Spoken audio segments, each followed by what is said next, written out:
How's it, Mzansi? You are listening to Farmers Inside Track, proudly brought to you by Food for Mzansi. My name is Patricia Tembo, your host, and welcome to today's Farmer Mentor episode. Our farmer mentor for today is none other than Date Meshack Ndongeni. Mr. Ndongeni is an award-winning commercial farmer. He has won Potato SA's Enterprise Development Farmer of the Year Award in 2024, as well as Agri SA Toyota SA's New Harvest of the Year Award in 2024 as well.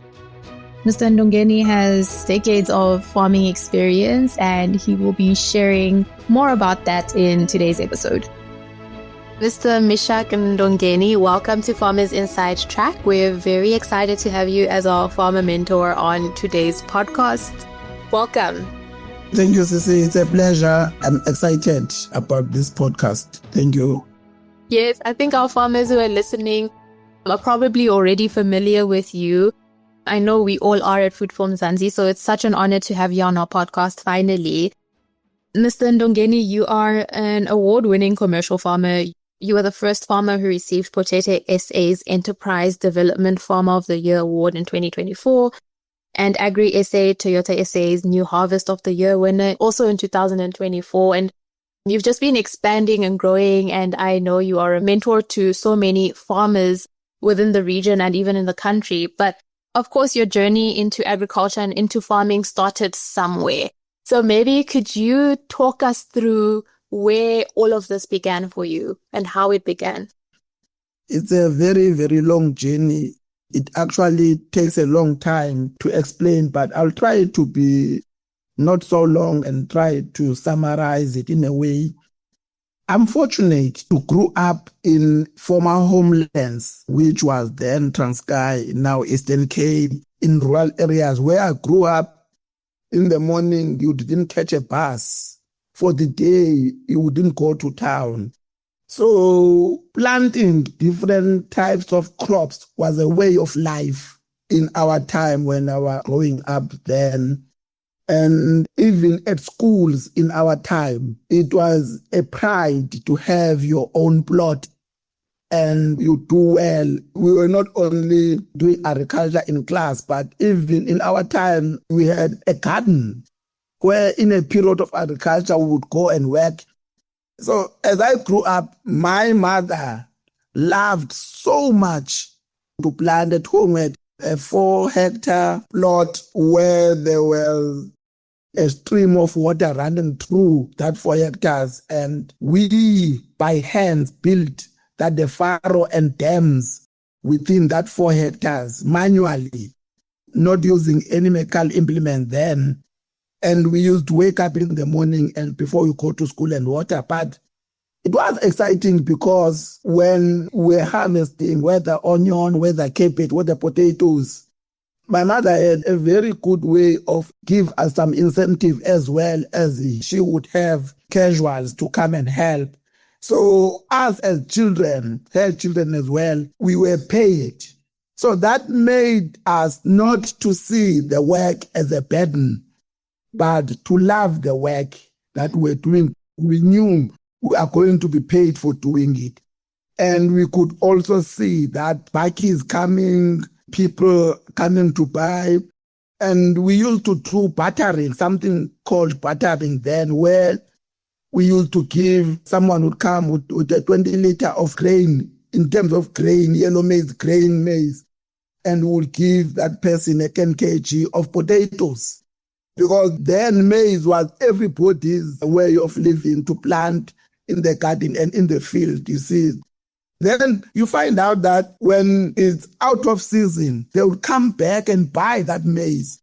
So we used to make 40 kgs or 50 kgs out of their maize and sell that maize back to them when they don't have maize and the price of maize is up. So it's a passion that I grew up with at home, and I started it to do at a very young age. Then eventually at home we had a tractor. I remember I could drive it as early as 14 years old, and at 16 years I was even able to repair a lot of things on it when there's a problem, and even repair tires. Pump a big tractor tire with a hand pump until it's full. So that is something that I've learned at home and loved it because I was made at home to see its value. So when I started my own business, that's what I pursued. To buy a tractor. I know my first tractor, I had it as far back 1996. I was very, very young. And I bought a second-hand tractor, which I used to plow for community and plow for my own small plot. Then I never, from then, stopped doing it. It's been growing from that 1 hectare. Then 2005, I started contracting. There was something called Massive Food in Eastern Cape then. I started contracting with Massive Food. I had 1 tractor. Then I hired another 2 tractors to do the work. Then I grew from that to do that 50 hectares for the Department of Agriculture, Massive Food. Then carry on growing over years, 100 hectares, 200 hectares. And the contracting is what had helped me to grow because the work has been growing. I've been doing, there was Asgisa 2006, 7, 8, up until 2010.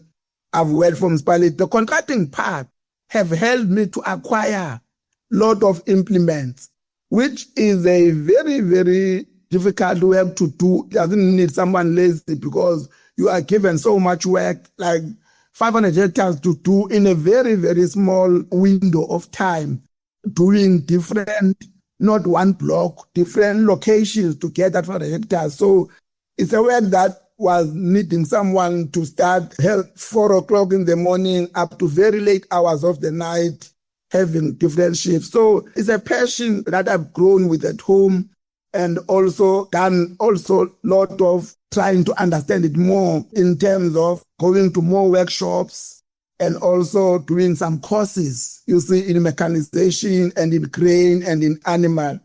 It's a build-up. It's not something that is an overnight thing. It's a build-up of a very long journey to where I am today. Thank you for sharing that, Mr. Ndongeni. And I think I love the part where you say planting has always been a way of life for you. And it makes me curious now to know, at what point did you realize that you could venture into it being a business and, venture into the commercial space? At what point did that happen for you? I won't lie to you to pretend and make me as a very clever person. Something unfolded and I just followed the lead. What happened in 2008, I happened to have 8 tractors. I was doing work for, I remember well, it was for Asgisa, then who is now SRDA. I was also doing work for Massive Food. Now, I was sitting in a problem where I have these tractors and my plot is only 1 hectare. Now, I've got this equipment that after the season is standing and looking at me and there's no revenue out of it yet. I was paying for it on a monthly basis. Then it forced me to lease land and also to maintain my drivers because I experienced the fact that I was losing good drivers because I would hire them September and release them in February because I've got no work for them. Then I ended up leasing. My first lease was in the place in Eastern Cape, which is under Offenvaba, close to Enhobo, which is called, it was a very, very big agricultural area in the former Transkei a Ngocha irrigation scheme, which still has, even now, over 1,000 hectares under gravity irrigation and plenty water there. So I leased 40 hectares for that. That was then to plant cabbage in batches. Then I leased the following year also to add on that 100 hectares in an area called Umda Flats. I know I was planting there for all those farmers under Asgisa. So I got to know of them, all of them that are there. I was doing over 700 hectares for them. At least I had more equipment then. Then I ended up leasing 100 hectares where I planted maize. So that has taught me to say, if I can lease land, diversifying crop, why don't I look for my own land? Remember, the equipment now was actually staying in leased lands. So I wanted to have my own farm to develop and my own sheds and everything. That's what prompted me to say, it's time to look for a farm. It's not something that I saw someone else, hey, this and that is owning a farm. Maybe I must own a farm as well. No, there were indicators. Yeah. Those indicators I'm saying that pushed me to say, actually, you got all the equipment from tillage, planting, spraying, up to harvesting. Why don't you now look for your own? So in 2011, I applied in Department of Land Affairs then. Then I got the leased farm in 2013. And the leases then was only 5 years, which were changed in 2016 to be 30 years. So that was the first farm I acquired, which I was very fortunate. It had everything in terms of the infrastructure, dams, pivots, irrigation, but I came with my own equipment and I had to buy my own livestock.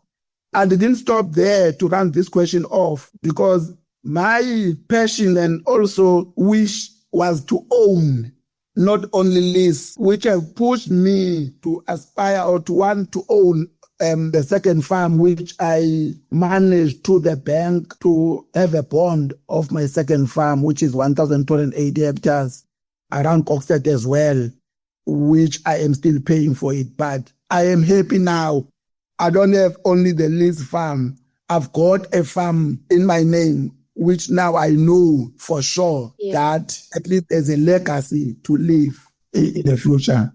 That's a very huge accomplishment to say now that you also own your own land where you can leave a legacy. And maybe let's speak more about that and the business that you have currently and the core operations, Masikame Trading 122. Could you maybe talk us through the business and the core operations?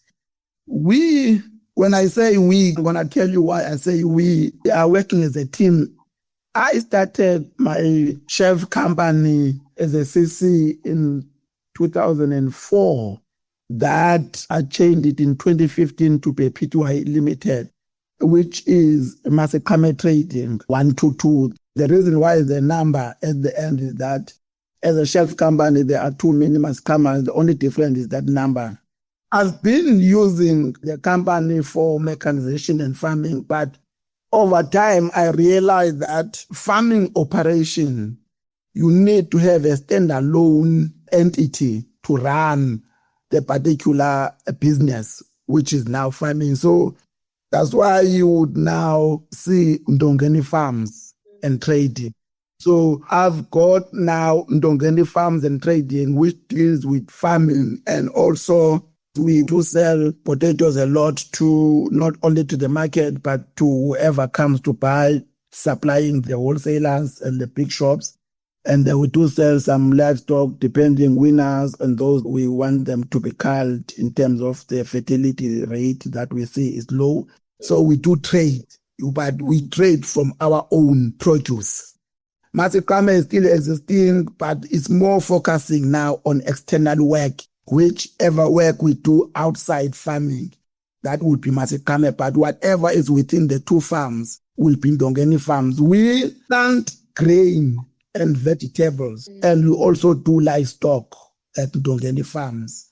The grain is trying to get a little bit of profit, yes, which has been deteriorating over years. I'll tell you why, but also helping our cattle in terms of the winter grazing, because your field will definitely be dry, your grass will be dry. In Kokstad, we have got a very harsh winter. The effects of our winter, you will feel them more in August, September, October, because it takes a little bit of a longer time for the grass to turn green again.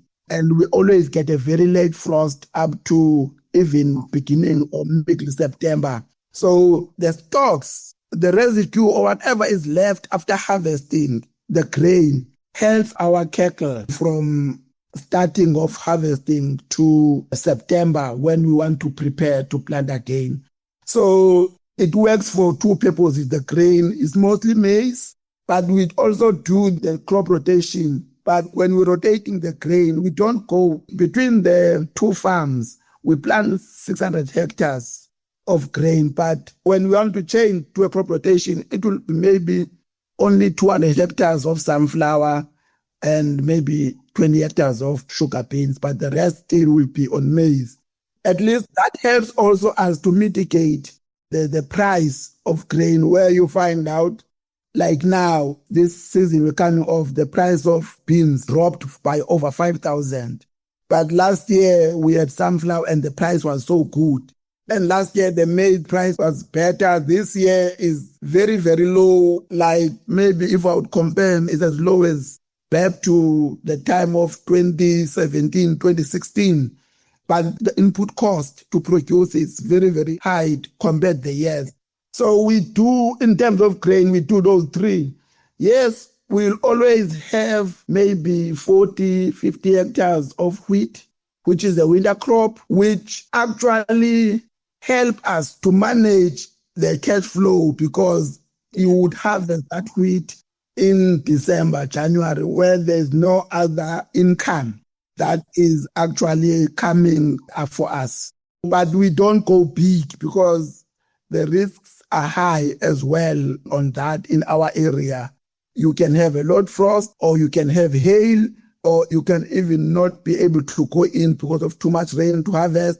And the quality of wheat deteriorates when there's too much rain and you can't harvest and it's ready to be harvested. So we do it, but not so much. Then in vegetables, we do plant 70 hectares of potatoes. From 2019 to date, we've been doing that every season. And we plant cabbage as well. Not so much, we stagger it in 3 hectares, depending. Some years 15 hectares, some years 18 hectares. But it's very vulnerable, the cabbage.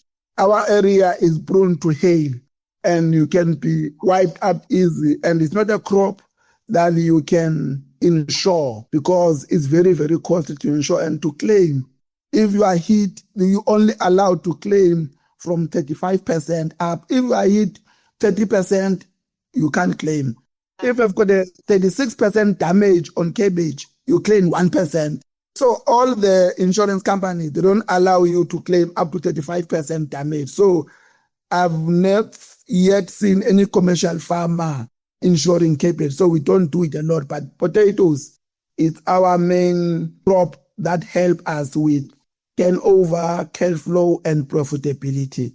And we harvest potatoes from February all the way to July. Then the livestock as well, we have got cattle, beef master, and Donner Merinos, the sheep. So we trying to diversify as well on livestock. Your cattle will help you with cash flow as well, and also you want them to create the stocks. Same as sheep, they will help you with money for wool, which we normally get in December, the wool payment. And also the cattle, when you put them on stocks on the land, they don't nibble on the grain that is on the ground. They will eat the stock that is cut by harvester. But the sheep will clean up so that you don't have what is called opslag, which is whatever will come up which is not desired. So they clean up the lands properly and nicely for you. So we have got that diversified farming operation. Yes, very diversified indeed, Mr. Ndongeni. And of course, with the farm, being able to run it and the scaling, because you've been able to scale the business, over the years. And it'll be interesting to hear what key factors have allowed you to reach the level of farming that you are at now. I know Potato SA has played a very important role, of course, with the potato side of the farming, but maybe if you can speak about the factors that have enabled you to scale to where you are today. Firstly, it starts with you as a farmer. Yes, it will go with other external matters, but it has to start with you as a farmer. I would also go there first to say, you as a business person, what I've learned is that don't do farming in such a way that you do whatever you do, you treat it as a spaza. Treat it as a business that at least you know your input cost, you know your profitability, If in the area, when you ask to other farmers around, they say they're getting 8 tons of maize in dry land, try first to reach that. Why are you not getting it? Yet other people get, what is that you're not doing right? So try to do all the right things that will talk to your business and make it a commercial business. I always say to be commercial is not about big hectares. For me, if you plant potatoes and you plant 20 hectares and you irrigate and you get 30 tons, and someone else is planting 5 hectares and he irrigates as well and is getting 60 tons or even 70 tons. For me, the one who's getting 70 tons is commercial because the harvest, the production is getting a commercial standard production out of his land, because what is important is how much are you getting per hectare. Then the size of and the number of hectares are you planting is secondary for me, but primary is to reach what the allowed commercial targets. So that is what I've tried to do well on my side. And also, don't sit back and not look for help outside. Attend seminars, attend podcasts, look who is doing what in where the help you can get. Don't be shy to apply if there is a grant or blended finance or anything, because unfortunately the reality is we are the first generation farmers. Most of us, Black people, I'll be honest.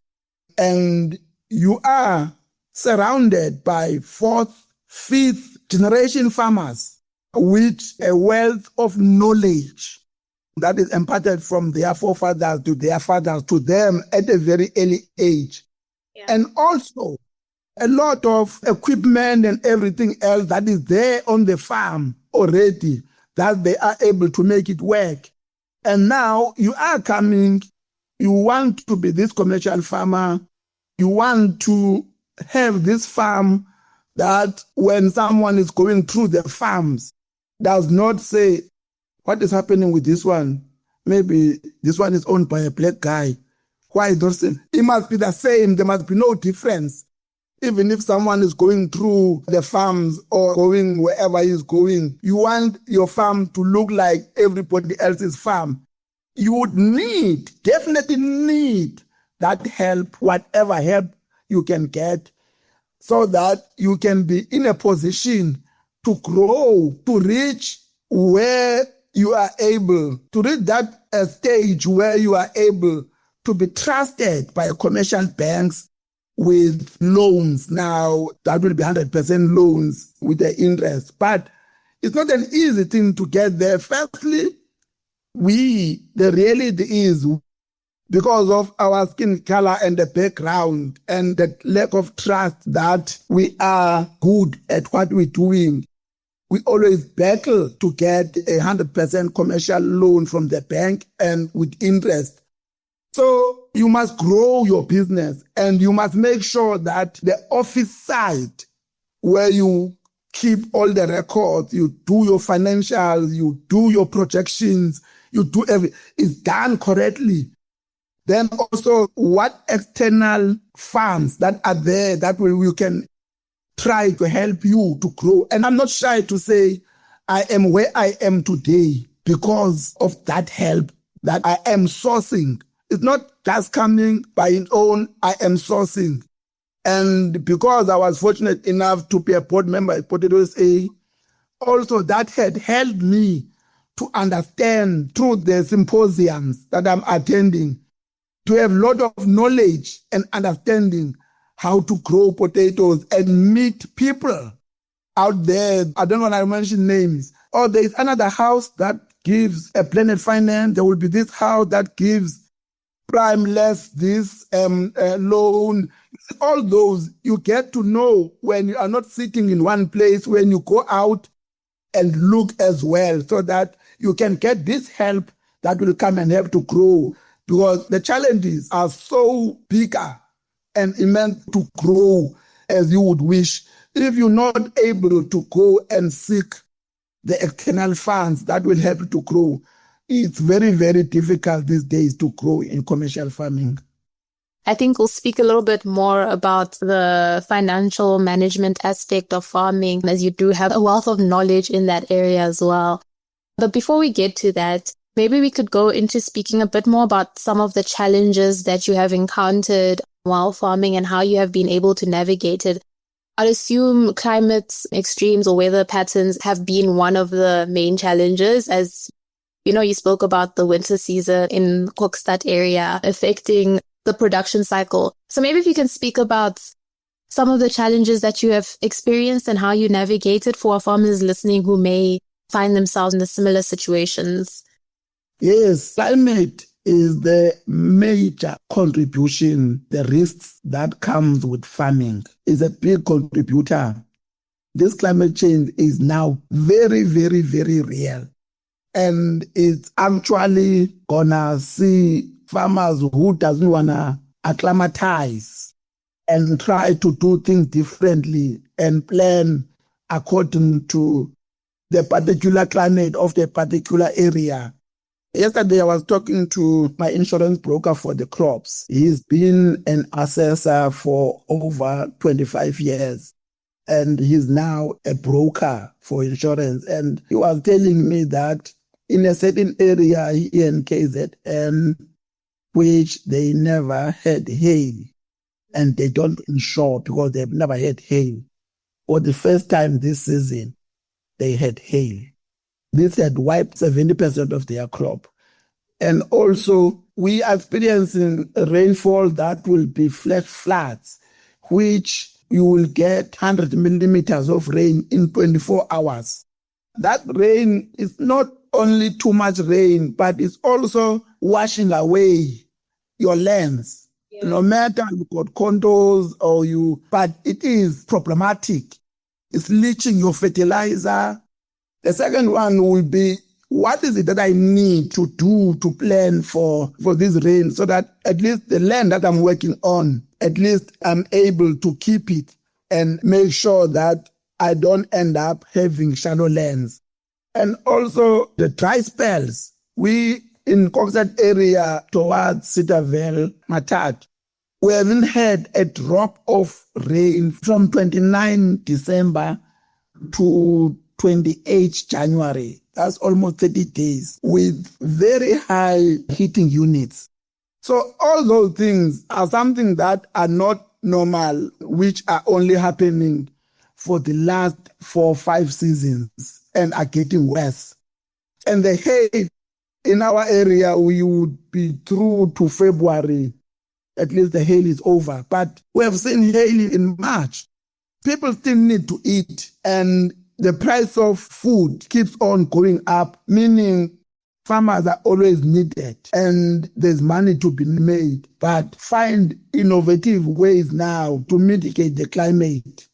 And also look at the economy. When we have got a strong rand, it means our fertilizer is going to be cheaper.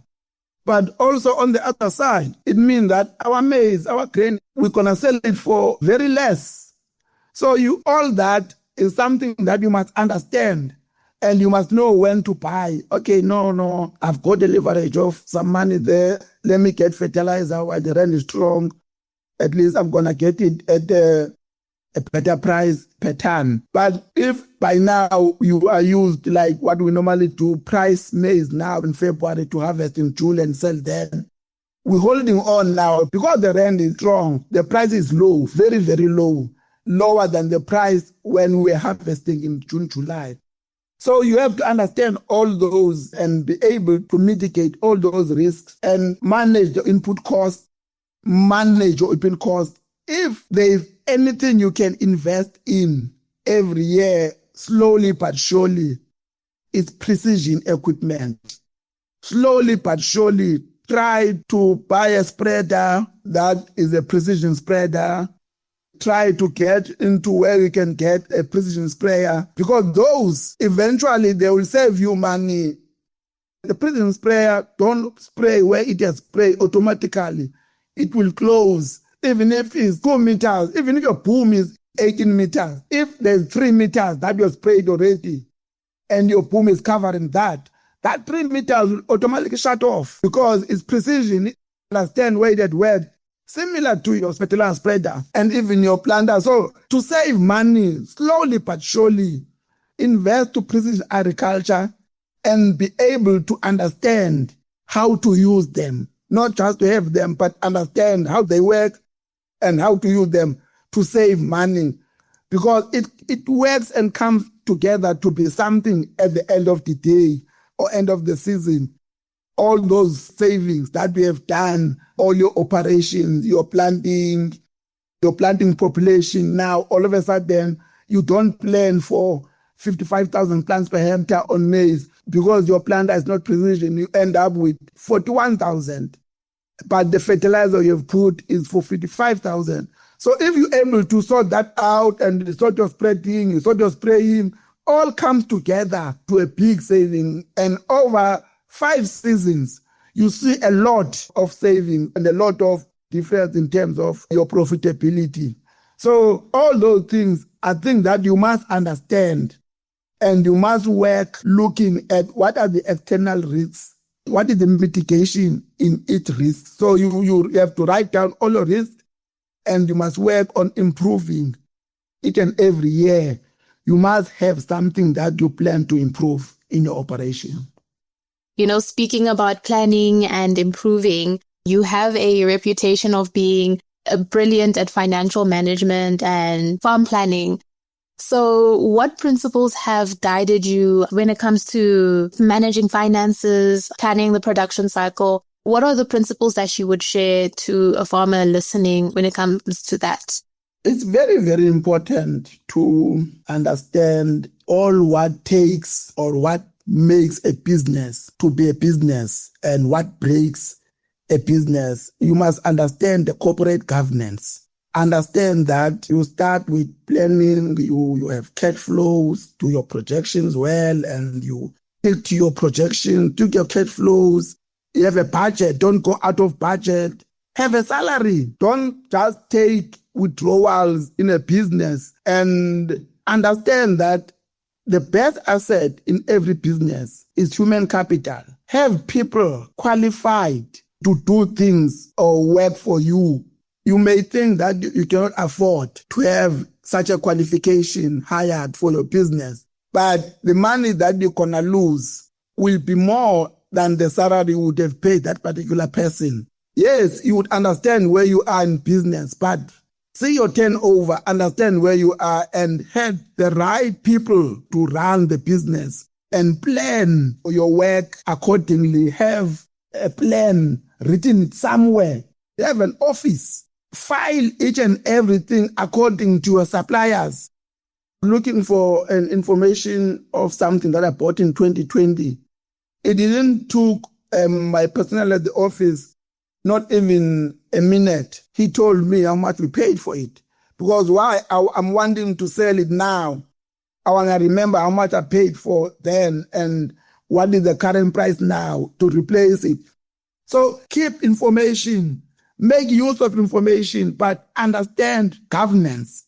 Do things according to your plans. Plan and also do what you're supposed to do, not when you want to do it as a person. When you should do it. Don't postpone anything. Do things the way they're supposed to be done, because the repercussion that comes with not doing things right, you will end up owing tax, not having the right documents, and you cannot access blended finance or anything that you were supposed to be able to access, or everything that you would need to access. Even if the production law or anything, they will need to see how you handle your business. Not only the bank statements. No, they would need to see your financial, understand the financial, sit down with whoever has prepared the financial and ask him questions.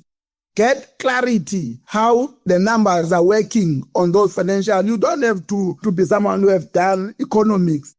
No, they will show you and teach you how to do, how everything is done until you understand it.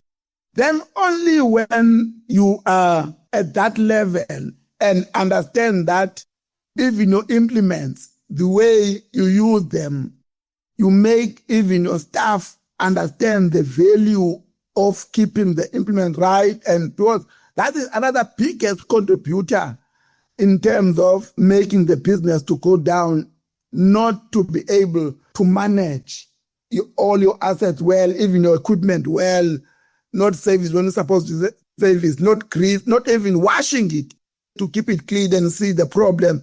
They all work together to make a business to be a successful business and have ethics, right ethics to say, at least we have a way of doing things. This is our way of doing this and our way of doing that.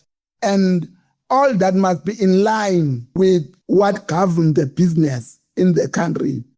If you talk of the wage, adhere to minimum wage. If you cannot be more, if you can be more, your workers, when they are happy, they work happily.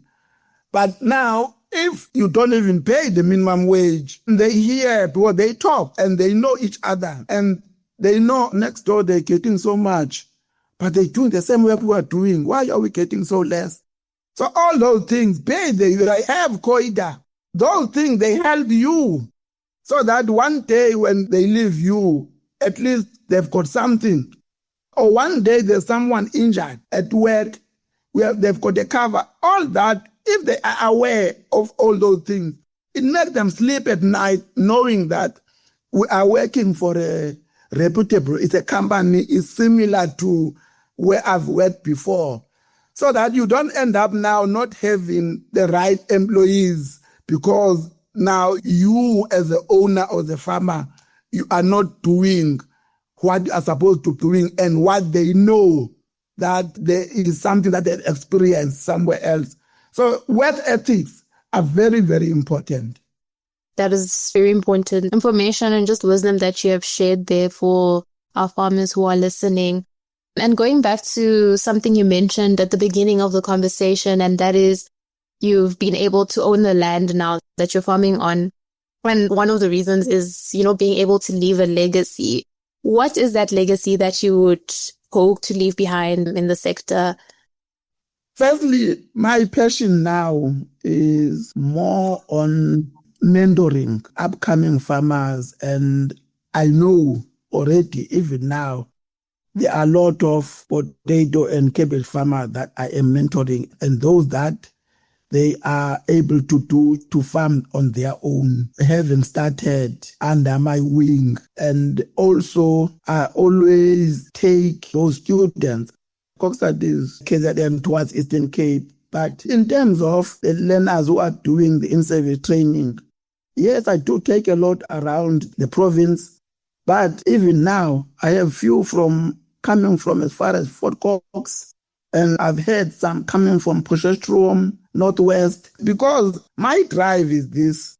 There are not so many of us who are not doing the lip service, who are doing it practically and striving to do it the right way. So the information and the knowledge we have is very, very important to share with upcoming farmers so that they don't pay the same school fees or the losses that one have gone through with the lack of knowledge and the lack of the right people. I've learned most farmers, they won't tell you 100% correct information. That's the reality. If you ask him, how many cattle do you have? I'll say maybe around 1,100. They always say to know what a farmer is getting in terms of the yield per hectare, you will only know that when you jump into his combine. He will never ever tell you the truth. You see, because we always don't want to share more than we're supposed to. But with my now drive is that with our upcoming farmers, they want this knowledge. It's a practical knowledge that you must practice to understand it. You can have a diploma, you can have a degree, you can even be an agronomist. But if you haven't planted any crop, you don't know challenges of different circumstances and different lands in one farm, you're able to have 3 different types of soils that will plant same crops, same everything, but you get different yield. And you have to work now to see what is that we can do to improve that there, improve that. So without that practical work that you have to understand over time, the knowledge is never enough. In fact, even if you are a 3rd or 4th generation farmer, you grew up in farm and you have an academic qualification, but still there's a lot that you will be learning every day.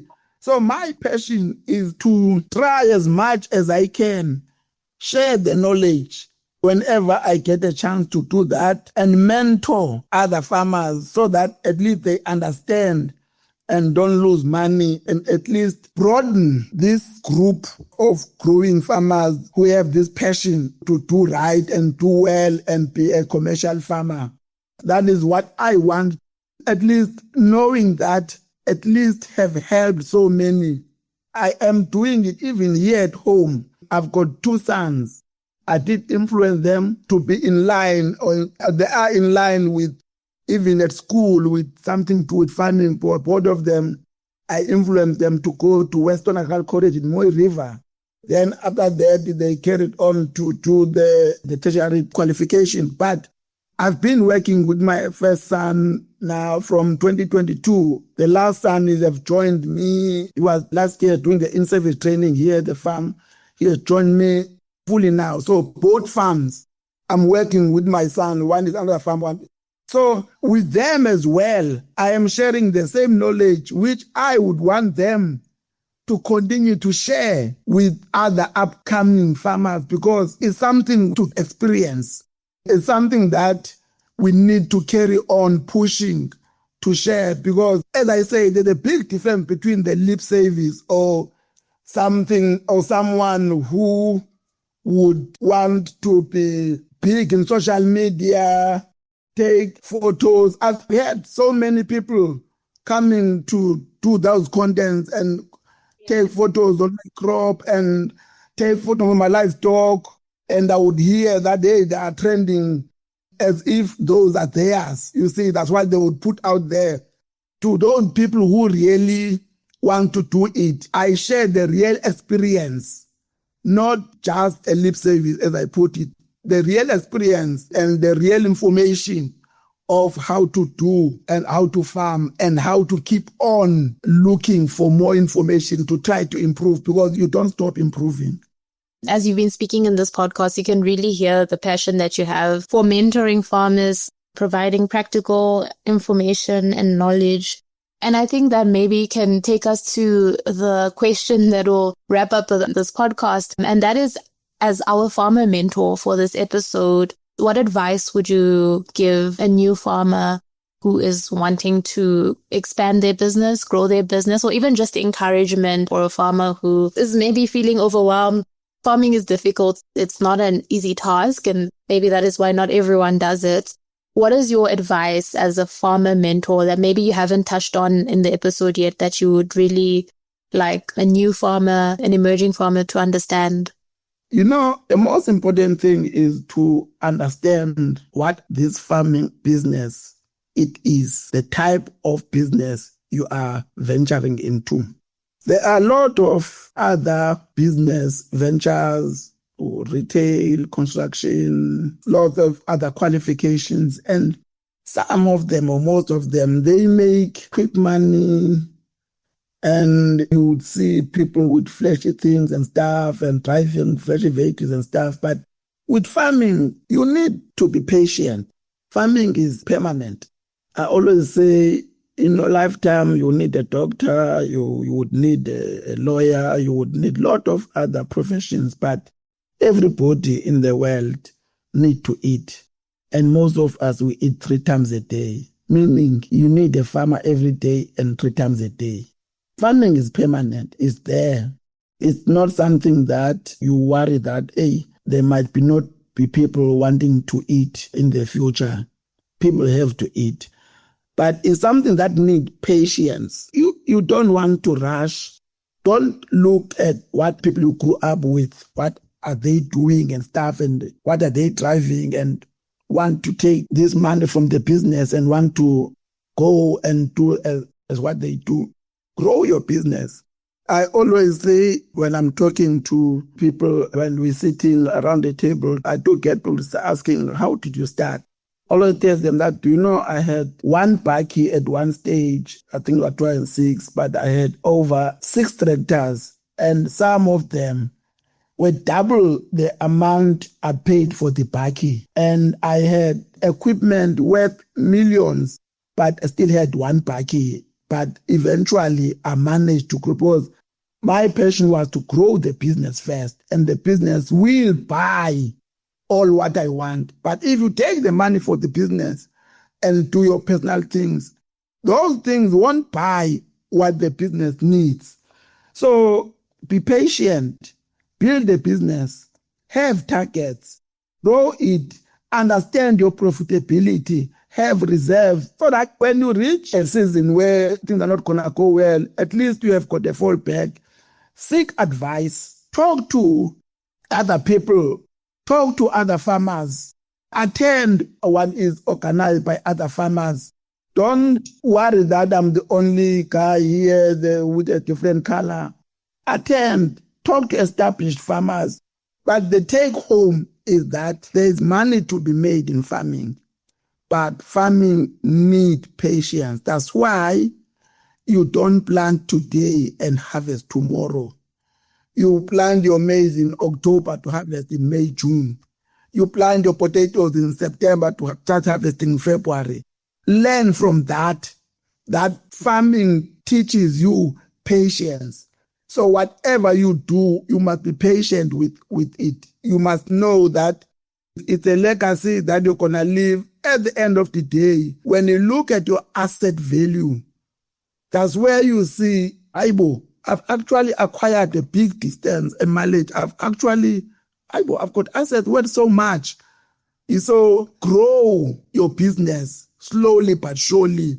Don't rush to have what the neighbor or someone else or someone that you know have, even in terms of the farming equipment. Know when the business allows you to buy what you need for the business. Don't rush to buy it prematurely. It's a patience game. You must be understanding and growing it in stages and understanding, be in control. So that will be my last point to say, be in control. Don't let the business control you, or don't let emotions control you. Understand the business and be in control and understand when to do what and do things at the right time. Thank you, Mr. Ndongeni. You're among some of the wisest people on this earth of farmers, and hearing you speak is just reminding me of the fact that there's so much wisdom that you have acquired through your years of farming. I think it's very honorable that the legacy that you are leaving behind is to share that knowledge, and that it doesn't stay with you or with the farm business or the team that you work with, that you are willing to share that and to even walk with some of the farmers who you are mentoring. And I just want to honor you for that at Food for Mzansi. I think we're all for sharing knowledge and information to farmers who are listening. So thank you so much, Mr. Ndongeni, for the time that you have taken to share your insights and your experiences through your journey as a farmer. I don't only work with my 2 sons, because business, as it's growing, you must plan it and you must work around all departments of business. I've got my daughter. She always doesn't want me to mention her qualification, but she's in finance. She's the manager of the office with other staff. And also, I've got my lovely wife, who I don't see her as only someone suitable to prepare food for me in the kitchen, but also who have been my pillar of strength all the years when I started very, very, very small to be where I am today. We have been through a lot together. So it's a family business. Thank you so much again. I think our farmers who are listening have gathered so much insight. Are you open to mentorship? If farmers who are looking for mentors, how would you advise them to find mentors like yourself? I am open to mentorship, very, very open. I have a problem of having experienced people who just come and ask questions or call and just wanting to get information and don't use it, or not even in agriculture, because you cannot see or judge someone telephonically that really is doing what he's doing. I'm open to mentorship. I would want it to have a more streamlined way to be reached. You see, like, I always prefer to be reached, yes, via True Potato SA. And also, yes, I've got people who are able to call me. But if someone is very willing to get hold of me and ask, I would always advise that you will be able to get my details. If you want to get to me, you will get my details. You must work and start and do something. Definitely, my details are there somewhere. You will get them. Because what I don't want to do is to say, okay, here's my number. And it's discouraging to find that all of a sudden you're getting these calls by these people. They're not in agriculture. They just calling because they heard something somewhere. And they don't even aspire to be a farmer. So I want to help, but at Potato SA, I chair Transformation Committee quickly. At the Transformation Committee, for you to qualify to be helped by Potato SA, you must have started to plant potatoes. Even if it's 1 hectare or what, we do not just start people to say, we will help. No, at least even with farmers, I do the same. Even if it's 1 hectare or half a hectare. But don't be someone in and say, Bob, who is bored and just Googling, see this, and all of a sudden you send me a WhatsApp. So I'm saying I'm open to mentorship.